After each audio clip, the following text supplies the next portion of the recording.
गणपति बाप्पा मोरिया। तो मुम्बाईते गणेश पुजो है ठीकই, কিন্তু আমাদের কলকাতাও কিন্তু কোনো অংশে পিছিয়ে নয়। তো সেই জন্য আজকে দুটো এরিয়ার গণেশ পুজো তোমাদের সামনে তুলে ধরবো। প্রথমেই যেটা দেখাচ্ছি তোমাদের, এটা হচ্ছে বড়নগরের সব থেকে বলা হচ্ছে সুন্দর এবং কিউটেস্ট গণেশ। শুধু বড়নগর নয়, এনারা ক্লেম করছে যে এটা পুরো ওয়েস্ট বেঙ্গলের মধ্যে। এটা রয়েছে বিকেসি কলেজের সামনে। এটা এই থিমটা হচ্ছে বাল গণেশ, যেটা সব থেকে কিউটেস্ট বলছে এনারা। এটা হাওয়া সকলের তরফ থেকে প্যান্ডেলটা করা হয়েছে। পেছনে যে থিমটা দেখছো ওটা বেশ ইন্টারেস্টিং। এখানে ভিড় প্রচুর হচ্ছিল, আমরা অনেক কষ্টে ঠাকুরটা দেখি। এলাকাটা এমনি সময় ফাঁকাই থাকে ভেতরে, কিন্তু এই প্যান্ডেলটার জন্য ভিড় প্রচণ্ড হয়েছিল। আর এখন আমরা চলে এলাম বড়নগরের বলা যেতে পারে সব থেকে উচ্চতম গণেশ মূর্তি, যেটা রয়েছে বড়নগর পৌরসভার ঠিক পাশে। এই মূর্তিটা প্রতি বছরই প্রায় অনেকটা হাইটের এনারা তৈরি করেন, যেরকম ঠিক চন্দননগরের জগদ্ধাত্রী ঠাকুর যে হাইটে হয় প্রায় সেরকম হাইটের বলা যেতে পারে। রাস্তার ওপরেই ঠাকুরটা হয়, তো তোমরা চাইলে পরের বছর এসে ঘুরে যেতে পারো। বড়নগরে কিন্তু অনেকগুলো পুজো হয়, তার মধ্যে এই দুটো কিন্তু বেশ নজর কেড়েছে। তারপরে আমরা চলে গেছিলাম বাগবাজার অঞ্চলে। তো বাগবাজার অঞ্চলে যে রাস্তাটা বাগবাজার সঞ্জীবনীর উল্টো দিক থেকে বাটা অবধি যায়, সেই রাস্তার মধ্যে দুটো বড় বড় ঠাকুর হয়। প্রথম হচ্ছে এই ঠাকুরটা, যে ঠাকুরটা কিন্তু প্রতি বছরই এরকম প্যান্ডেল করে, বেশ সুন্দর একটা ছিমছাম প্যান্ডেল, সাবেকিয়ানা প্যান্ডেল, তার মধ্যে গণেশ মূর্তি পূজিত হচ্ছেন। এইখানের ঠাকুরগুলোও কিন্তু বেশ বড়, খুব সুন্দর এবং খুব ভিড় হচ্ছে। গণেশ পুজো কলকাতার মধ্যে তো অনেক দিন ধরেই হয়, ইদানিং যেন সেই পুজোর সংখ্যা আরও বাড়ছে। আমি ভিডিওর শেষে কুমোরটুলির একটি দৃশ্য দেখাবো, সেটা দেখলে তোমরা বুঝতে পারবে।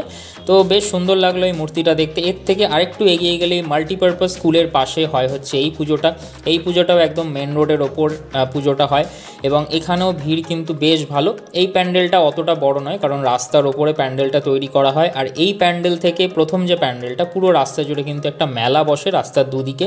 সেই সময় গাড়ি ঘোড়া নিয়ে এই রাস্তা দিয়ে যাওয়াটা কিন্তু একটু কষ্টকর। তোমরা মানে এই সময়টা একটু অ্যাভয়েড করো। দেখতে পাচ্ছ রাস্তা কীরকম জ্যাম। এইটা একটা কানেক্টিং রোড, যেটা হচ্ছে বাগবাজার বাটা থেকে তোমরা যদি ভেতরের দিকে আসতে চাও বা বাগবাজার সার্বজনীনের দিকে আসতে চাও, একমাত্রই রাস্তা। তো এই রাস্তার ওপরেই মেলা প্যান্ডেল সব কিছু নিয়ে রাস্তাটা খুব ক্যাওয়াস হয়ে থাকে। খুব বড় বড় গণেশ মূর্তি এখানে হয়। বাগবাজারের মধ্যে এই দুটো মূর্তি কিন্তু বেশ ফেমাস।